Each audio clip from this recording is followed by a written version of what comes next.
Madam Chancellor, Chair of the Board, Mr. President, graduates, honored guests, including my own, my wife and partner, best friend, Sharon Salson Gregg, and 6 colleagues from Earnscliffe Strategies. They're 6 of the smartest people I've ever encountered in my life. They are 6 reasons that I get up every day and go to work today. And if that wasn't sufficient testament to the high regard I hold them in, I want to tell you something else about them. And that is, while they're all my guests here, I did not invite one of them to come. They insisted on coming. They got on the train in Toronto. They got on the airplane in Ottawa to be here and share this day with me. And of course, proud parents, thank you for this great honor. And thank you, Dean Collier, for that kind introduction. Not only was it very gracious, but I imagine it offered some fairly significant relief to many parents and students who are watching the stage horrified, wondering, how could an extremely fit homeless person get a convocation gown? And what is he doing up there? So fear not. There's no question that I'm old, 72 years of age, and you're young, getting ready to set out on the next great adventure of what undoubtedly will be an exciting life.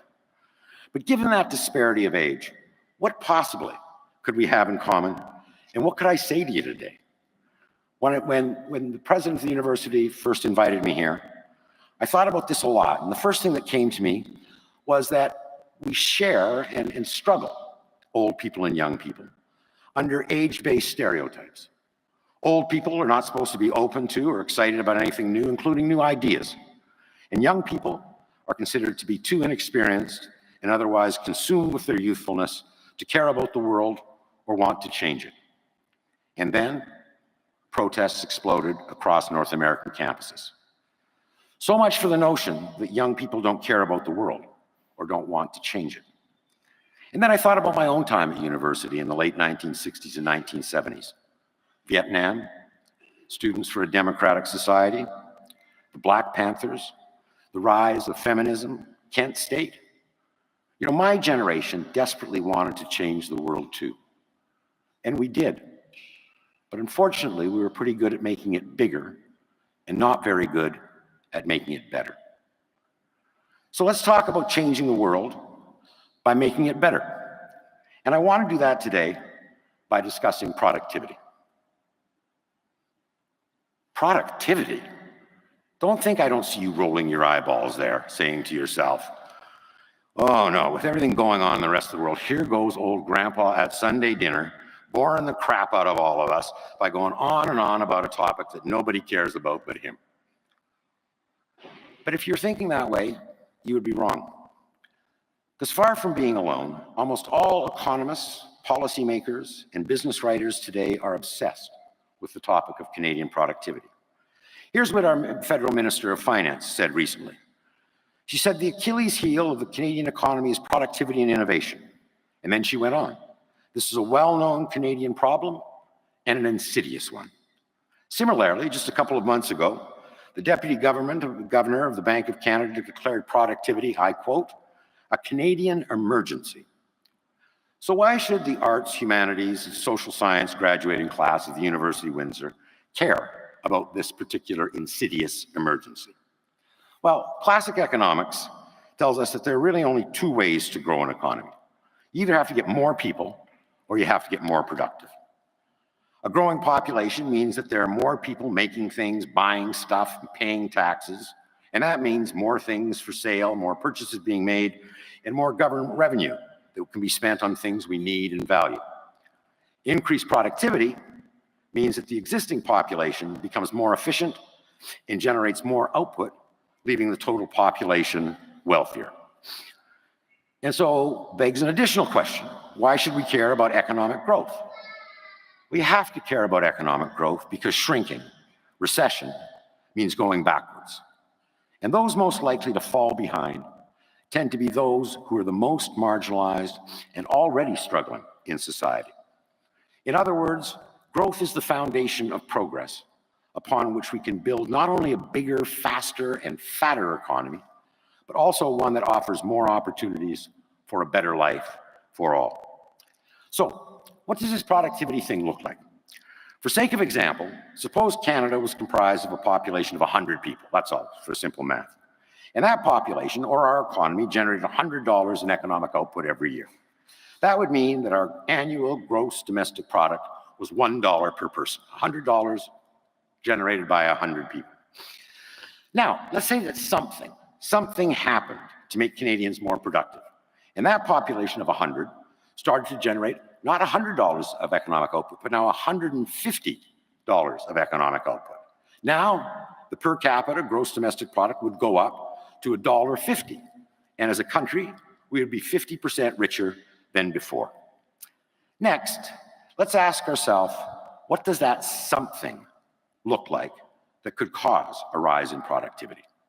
To use an example from the past, but at least is understandable, let's say there was a ditch digger who shoveled dirt with a manual shovel.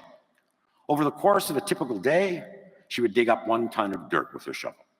But then her employer bought her a backhoe, trained her how to operate it, and now she digs up 10 tons of dirt a day. The former ditch digger would get special training to operate the backhoe and presumably would be paid both more as a result of her newfound skills and hopefully to participate in the increased income that the employer was generating now. In fact, when the employer invested in that productivity enhancement technology, she calculated that not only would she make more profits, but the productivity enhancement of that backhoe over that manual shovel and of 10 tons a day compared to just 1 ton a day of dirt was so great that she would be able to buy another backhoe and hire even more workers and make the business grow even more. Pretty cool, eh? Are you starting to like this productivity thing? Man, who wouldn't? But you know what? That's not what's happening in Canada. There's a reason that the Minister of Finance calls productivity an insidious problem, and the Bank of Canada says we're facing a productivity emergency. It's because Canada's productivity record is abysmal. For all the other things we do well, productivity is terrible. And it's not a new problem. Over the last 40 years, the Canadian economy has grown slower than most other countries in the Organization for Economic Cooperation and Development. And it's not like this problem is predicted to go away anytime soon. The OECD also predicts that over the next 35 years, Canada's economic growth will be dead last among the 40 most advanced nations in the world, dead last. And it's also not like economists and policymakers haven't studied the problem or reached a consensus on what levers have to be pulled if Canadian productivity is to improve. Indeed, Canada struck a half a dozen different task forces and panels, commissions to grapple precisely with this problem going back for almost 25 years. And what these task forces and panels have repeatedly told us is that they believe there's a formula for how to increase productivity. Businesses have to invest more in equipment, technology, and research and development. We need more venture capital to fund new startup businesses. And we need more skilled managers to scale up these businesses so that they can be competitive both domestically and around the world. We have to retain more intellectual property instead of selling it off to foreign interests. More students have to be enrolled in science, technology, engineering, and math programs, and we have to graduate more PhDs. That's the formula for more productivity. And over this period of time, governments had thrown tons of legislation and billions of dollars trying to make precisely those things happen. We have spent billions of dollars in tax incentives over the last 40 years to induce businesses to invest in research and development. We have an Investing in Canada plan. We have a Canada Investment Bank, an Innovation Bank, an Infrastructure Bank, a Business Development Bank, an Export Development Bank, an Innovation Super Cluster Initiative, and a Global Skills Strategy. We have all of these things, all initiated and funded out of taxpayers' money. In fact, corporate subsidies, either through tax incentives or direct funding and loans, equal about $50 billion a year. That's slightly under 1/2 of the total amount of corporate taxes collected by the federal government, and it's almost as much as the federal government transfers to provinces for healthcare. Indeed, Canada is recognized as having one of the most generous systems of innovation and R&D support anywhere in the world. But as the record shows, none of it seems to be working. In fact, the recent study by the C.D. Howe Institute, much respected nonpartisan think tank, declared that 80% of these subsidies produce absolutely no economic income for the average Canadians. Here's what the Globe and Mail concluded about the findings from that study. If 4/5 of corporate subsidies are inflicting harm, then scrapping them would both deliver an economic boost and free up tens of billions of dollars of money. And if that's not bad enough, at the same time, public corporations' share buybacks are at an all-time high of $70 billion last year. This means with all those profits, business is not buying new backhoes, they're not upgrading the skills of their workers, they're not hiring new employees. What they're doing is they're buying back their shares with all those profits, $70 billion from the open markets in order to enrich existing shareholders. So productivity hasn't grown while all these programs have been put in place. It isn't growing, and it isn't expected to grow in the future. But while all this effort and money was being spent on productivity, something else did change. And that is what's called our Gini index, which measures social inequities. It has skyrocketed, and the gap between rich and poor has expanded shamefully. Why? Think about it. Who are all these productivity programs for business, startups, PhDs, or R&D centers aimed at? Society as a whole? No. The fact of the matter is that the unstated goals of these measures are intended to prove our productivity, are aimed at making the best get even better. Remember the hypothetical example I used to describe productivity when I talked about Canada having a population of 100 people and it generated $100 of economic wealth for $1 per person? Well, in my business, in research, we call that an ecological fallacy, where the math is accurate in aggregate, but it creates a picture that is completely false at the individual level. What I'm saying here is that we all know that if there are 100 people in Canada and wealth of $100, there's no way in the real world that each of them has $1 and shares in that aggregate wealth equally. In fact, do you know what share of Canada's wealth is in the hands of the top 1%? Just slightly under $25. Not $1, just slightly under $25. So the reality in this $100 economy isn't that each of us has $1. One actually has 25. And the further fact is that the poorest 40, the 40 at the back of the line, have only $1 between them all, or about 2.5 cents each. And the top 20% control almost 3/4 of the nation's wealth, and that is who these productivity programs are aimed at. You know, it's a cliche, but the definition of insanity is doing the same thing over and over again and expecting to get a different result. So why don't we try something different to create more wealth and progress for Canada? Let's call it creating a moral economy. Earlier on, I said that traditional economic theory dictates that only 2 ways to grow the economy and create more wealth: increase your population or increase productivity. Well, that may be true, but there may be a different way to do this. Instead of taking the best and those who are thriving now and trying to give them incentives to be even better, what if we tried to make people who are not contributing as much as they could to the economy and give them more opportunities to be more productive and play a larger role in society and the economy? Let's begin this experiment. We're going on a little trip here. Bear with me. With a sad fact, one that should be particularly poignant to you folks at this particular occasion. And that is, believe it or not, every year between 200 and 300,000 young people drop out of high school. And the evidence is irrefutable. There's nothing you can do in this life that has a higher return on investment than education.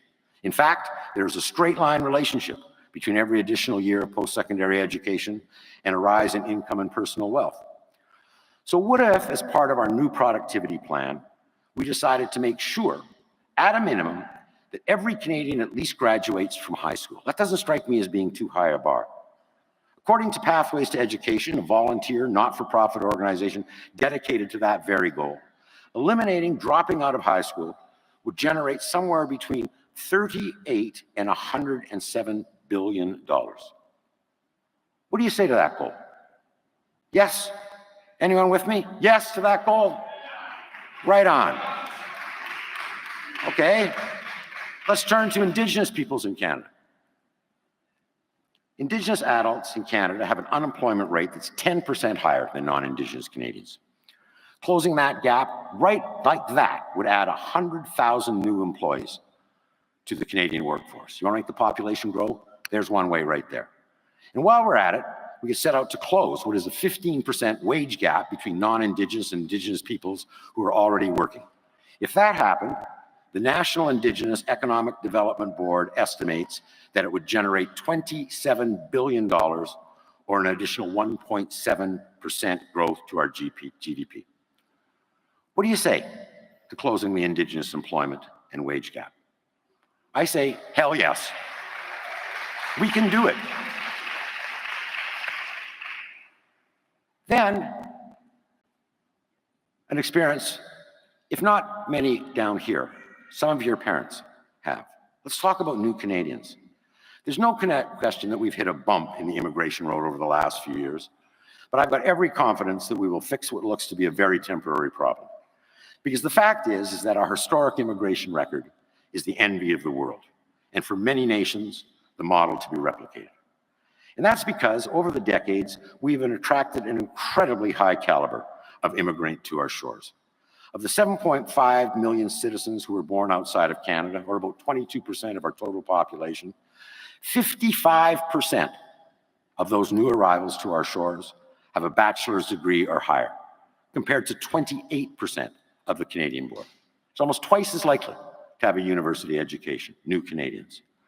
Yet the evidence shows that only, get this number, only 38% of university-educated immigrants work at a job that actually requires a university education.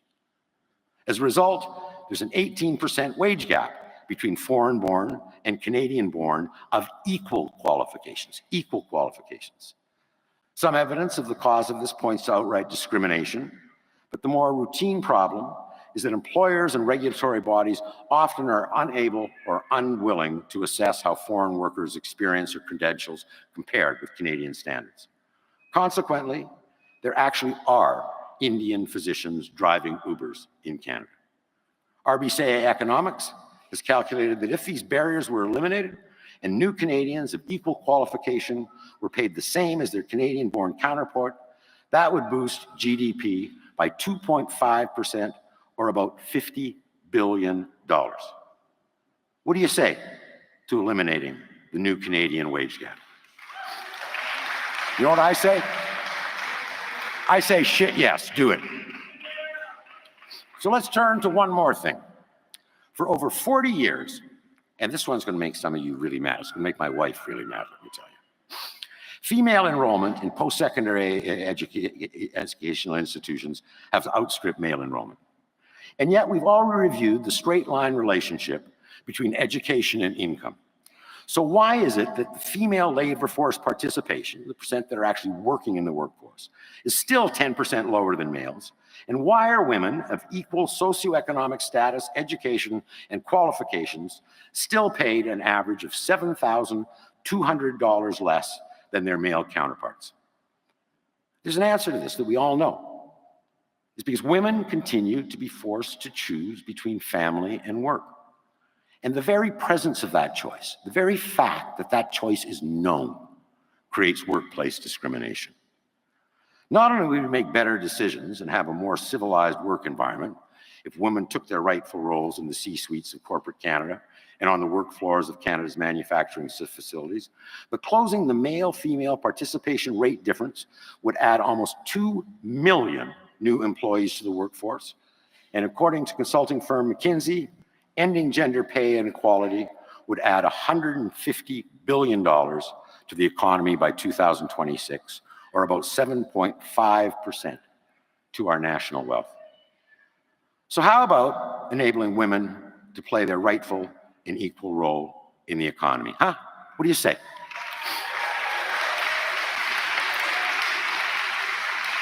I had something different written down, but I say F yeah. Hey, and parents, do not be alarmed.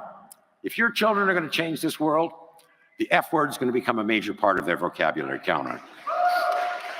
So, let's do some quick math and wrap this up. No more high school dropouts. Somewhere between $38 and $107 billion in new productivity. Indigenous people in Canada employed at the same level and paid the same as non-Indigenous workers. Just a little under $30 billion in additional wealth. New Canadians qualified and being certified for the work and educational experience that they've attained and are being paid accordingly. Almost $50 billion. And let's end gender, pay, workplace participation and equity, and while we're at it, add another $150 billion to our gross domestic product. The total for these four things, somewhere between $268 and $317 billion, or a 12 to 15% increase in the total productivity capacity of our economy. And make no mistake about this, the argument I am making here is not merely about social justice or doing what is morally right. It is willfully economic. If we follow this course, maybe we can be a richer nation with more national prosperity and a significant higher per capita GDP than we have now. And that is something that's in all Canadians' self-interest.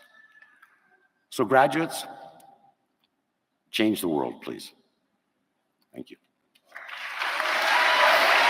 Right on.